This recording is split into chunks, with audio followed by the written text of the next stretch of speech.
Minister of Health, we are absolutely delighted because this particular dose is going to go a long way to ensure that those who got their first dose get their second dose. We are absolutely delighted to be part and parcel of bringing in more vaccines to Kenya, thanks to the government of France.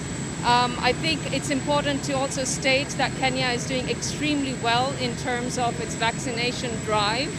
And we are delighted that we are seeing more countries donate vaccines so that we can reach vaccine equity.